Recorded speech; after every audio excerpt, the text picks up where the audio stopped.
तर राजकीय सिद्धांताचा विकास पाहत असताना या विकासाचे 3 टप्पे आपल्याला पाहता येतात किंवा या राजकीय सिद्धांताच्या विकासाचे आपल्याला 3 भागामध्ये त्याचा विकास कशा पद्धतीनं होत गेलेला आहे आणि आज राजकीय सिद्धांत कोणत्या टप्प्यावरती येऊन पोहोचलेला आहे याविषयीचं विवेचन आपणाला आजच्या लेक्चरमध्ये करावयाचं आहे. राजकीय सिद्धांत म्हणजे काय? राजकीय सिद्धांताचा अर्थ, त्याचं स्वरूप, त्याची व्याप्ती आणि त्याचं उद्दिष्ट हे पाहिल्यानंतर आपल्याला राजकीय सिद्धांताचा विकास आपल्याला पाहता येतो. तर विद्यार्थी मित्रांनो, पहिला जो कालखंड जो आहे तो म्हणजे प्राचीन कालखंड. या प्राचीन कालखंडामध्ये राजकीय व्यवस्थांचा, राजकीय घटनांचा, राजकीय मूल्यांचा, राजकीय विचार प्रणालींचा अभ्यास करणारे जे राजकीय विचारवंत आहेत ते प्राचीन कालखंडातील जी अवस्था होती, जी परिस्थिती होती, या परिस्थितीनुसारच या राजकीय व्यवस्थेचा अभ्यास करण्यात आलेले आपल्याला दिसून येतात. राजकीय तत्वज्ञान, राजकीय सिद्धांत याचा उदय जर आपण बघितला असेल तर तो म्हणजे ग्रीक आणि रोमन साम्राज्यापासूनच या राजकीय सिद्धांताचा उदय झालेला आपल्याला दिसून येते. इसवी सन 4थ्या किंवा 3ऱ्या शतकामध्ये प्लेटो, एरिस्टॉटल या दोन्ही विचारवंतांनी राजकीय सिद्धांत मांडलेले आपल्याला पाहता येतात. प्लेटोने राजकीय तत्वज्ञानामध्ये राजकीय ज्ञान किंवा राजकीय शहाणपणा या संकल्पनाची भर घातलेली आपल्याला दिसून येते. प्लेटोचे जे तत्वज्ञान होतं ते तत्वज्ञान तार्किक दृष्टिकोनातून त्याने आपले तत्वज्ञान मांडलेले आहेत. प्लेटोने तत्वज्ञ राज्यकर्ता, आदर्श राज्य,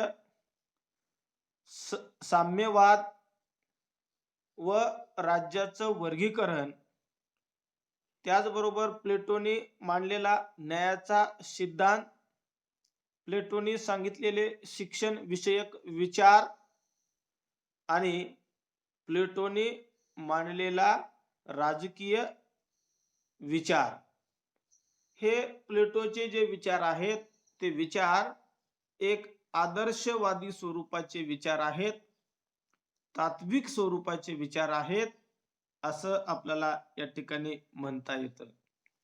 कारण ग्रीक नगर राज्यामध्ये प्राचीन कालखंडामधील परिस्थितीचा विचार करून प्लेटोने आपलं तत्वज्ञान या जगासमोर आणलेलं दिसून येते.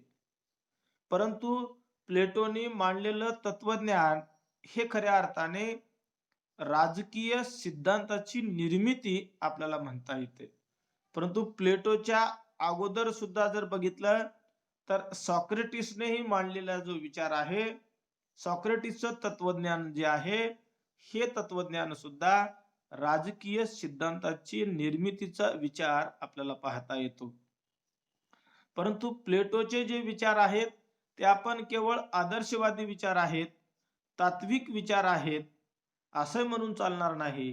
परंतु त्या प्राचीन कालखंडामधील प्लेटोने मांडलेले विचार, तत्वज्ञान ते व्यवहाराच्या कसोटीवरती सुद्धा पडताळून पाहणारा विचार म्हणून पाहता येतो किंवा आजही प्लेटोने त्या काळामध्ये सांगितलेला विचार आजच्याही काळामध्ये तो उपयोगी असणारा विचार आपल्याला पाहता येतो.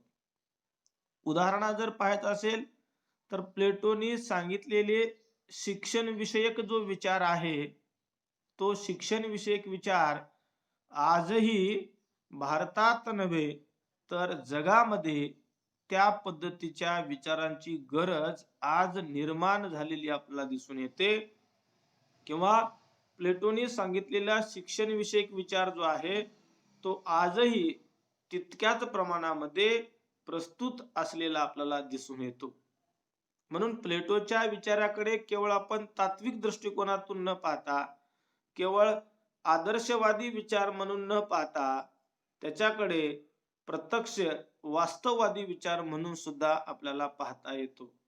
म्हणजे प्लेटोचं तत्वज्ञान जे आहे ते काही अंशी प्रमाणामध्ये वास्तववादी सुद्धा तत्वज्ञान आहे असं आपल्याला या ठिकाणी म्हणता येतं. प्लेटोनी मांडलेला शिक्षण विषयक विचाराच्या बाबतीत सांगायचं असेल तर त्यांनी शिक्षणाविषयीचे 3 टप्पे पाडलेले होते. प्राथमिक शिक्षण, माध्यमिक शिक्षण आणि उच्च शिक्षण. प्राथमिक शिक्षणामध्ये मुलांना कोणत्या वयापासून काय शिकवावं या विषयीचा विचार प्लेटोने त्या कालखंडामध्ये केलेला होता. पण त्या कालखंडातला विचार आजच्याही या आधुनिक कालखंडाच्या युगामध्ये सुद्धा उपयोगी असलेला आपल्याला दिसून येतो. प्लेटोने आदर्श राज्याची संकल्पना जी सांगितलेली आहे ती फार भयानक स्वरूपाची संकल्पना सांगितलेली आहे. म्हणजे आजच्या राजकीय तत्वज्ञानाकडून किंवा आजच्या राजकीय नेतृत्वाकडून आज सर्वसामान्य माणसाची भावना प्लेटोच्या विचारासारखीच निर्माण झालेली आहे. प्लेटो जो म्हणत होता की आदर्श राज्य निर्माण करण्यासाठी प्रथमतः त्या राज्यातील नागरिक आदर्श असली पाहिजे. मग आता व्यक्ती किंवा नागरिक आदर्श असली पाहिजे म्हणजे नेमकं काय असली पाहिजे, तर ती नागरिक लोकशाही विषयीची त्याच्यामध्ये निष्ठा असली पाहिजे, लोकशाही व्यवस्थेविषयीच त्यांच्यामध्ये प्रेम असलं पाहिजे आणि लोकशाही शासन व्यवस्था ही आपलीच आहे म्हणून स्वीकार केला पाहिजे. त्याचबरोबर नागरिकांनी शिक्षण घेतलं पाहिजे तरच तो नागरिक आदर्श नागरिक होऊ शकेल. म्हणून आदर्श नागरिक जोपर्यंत निर्माण होणार नाहीत तोपर्यंत आदर्श राज्य निर्माण होणार नाही अशीच भावना प्लेटोची होती. म्हणून प्राचीन कालखंडामध्ये प्लेटोने ज्या राजकीय व्यवस्थांचा, ज्या राजकीय तत्वज्ञानाची भर घातलेली आहे त्यापासूनच राजकीय सिद्धांताची निर्मिती झालेली आहे असं आपल्याला या ठिकाणी सांगता येतं. प्लेटो नंतर जो अरिस्टॉटल विचारवंत आहे, जे की आपण त्याला राज्यशास्त्राचा जनक मानतो, तो का मानतो त्याचीही कारण आपल्याला पुढे सविस्तर पद्धतीने पाहता येतात. परंतु अरिस्टॉटलने मात्र शास्त्रीय पद्धतीने राज्यविषयक सिद्धांत मांडलेले आपल्याला पाहता येतात. अरिस्टॉटलचे जे विचार आहेत ते पूर्णपणे वास्तववादी स्वरूपाचे आहेत. अरिस्टॉटलने संख्यात्मक आणि गुणात्मक पद्धतीने आणि शास्त्रीय पद्धतीने अध्ययन केलेलं आपल्याला दिसून येते. कारण अरिस्टॉटलचा संख्यात्मक आणि गुणात्मक पद्धतीचा अवलंब करून त्याचबरोबर त्या वस्तुस्थितीचं अवलोकन करून त्याने 158 राज्यघटनांचं निरीक्षण केलं, परीक्षण केलं आणि निरीक्षण आणि परीक्षण करून राजकीय निष्कर्ष मांडलेले आपल्याला दिसून येतात.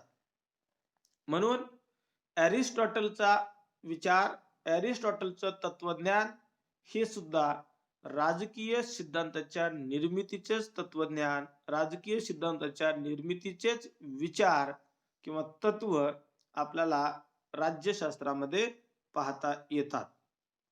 अरिस्टॉटलचे राजकीय विचार मात्र आधुनिक काळात पायाभूत आधार म्हणून स्वीकारलेले जातात. त्यामुळेच त्यांना राज्यशास्त्राचे जनक म्हणून ओळखले जाते. म्हणजे की प्लेटो अरिस्टॉटलच्या काळातील राजकीय तत्वज्ञानाची बैठक ही प्रस्थापित झालेली होती, परंतु राजकीय सिद्धांताला मात्र वेगळे अस्तित्व दिलेले नव्हते. कारण प्लेटो आणि अरिस्टॉटल च्या नंतरच्या कालखंडात हा जो विवेकनिष्ठता होती, या विवेकनिष्ठेच्या ऱ्हासाचा कालखंड मानला जातो आणि त्यापासून पुढे मात्र या विवेकवादी दृष्टिकोनातून राजकीय व्यवस्थेचा अभ्यास न करता तो वास्तववादी आणि व्यवहारवादी या स्वरूपाच्या अनुषंगाने राजकीय व्यवस्थेचा अभ्यास करण्यात येऊ लागला.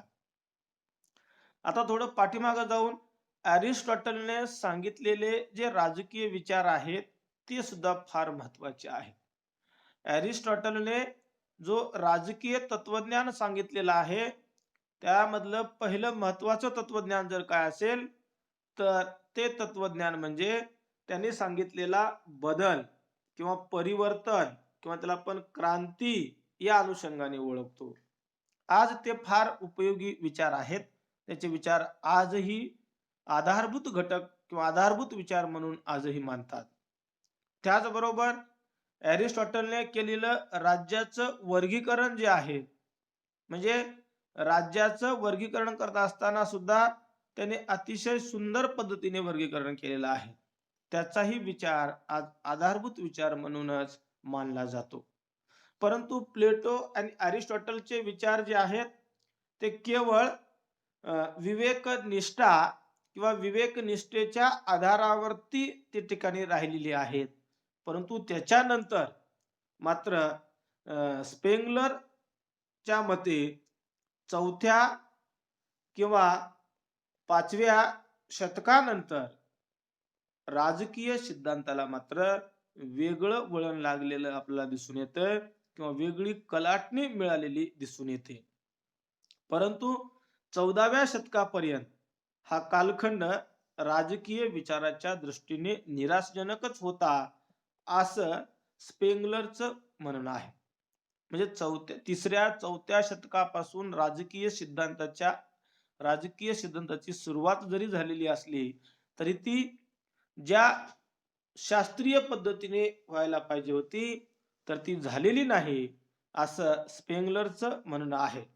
म्हणून 15व्या शतकाच्या उत्तरार्धात आणि 16व्या शतकाच्या सुरुवातीला ज्ञानाच्या पुनरुज्जीवनाचा कालखंड म्हणून मानला जातो. म्हणजे राजकीय तत्वज्ञानाच्या पुनरुज्जीवनाचा कालखंड मानला जातो आणि 17व्या शतकात मात्र विवेक निष्ठेचं युग सुरू झालं आणि राजकीय विचारवंतांनी राजकीय अभ्यासकांनी विवेकनिष्ठ पद्धतीने मानवी समाजाविषयीच्या विविध समस्याचं विविध प्रश्नांचे विश्लेषण करून राजकीय सिद्धांत मांडलेले दिसून येतात. परंतु 18व्या शतकापर्यंत सामाजिक शास्त्राच्या विकासाला चालना मिळाली. मग या 18व्या म्हणजे 17व्या आणि 18व्या शतकामध्ये थॉमस हॉब्ज असतील, जॉन लॉक असतील, रुसो आहेत किंवा स्पिनझो विचारवंत आहेत. या विचारवंतांनी वैज्ञानिक पद्धतीचा आणि गणितीय पद्धतीचा स्वीकार करून राजकीय सिद्धांत मांडलेले आपल्याला या ठिकाणी दिसून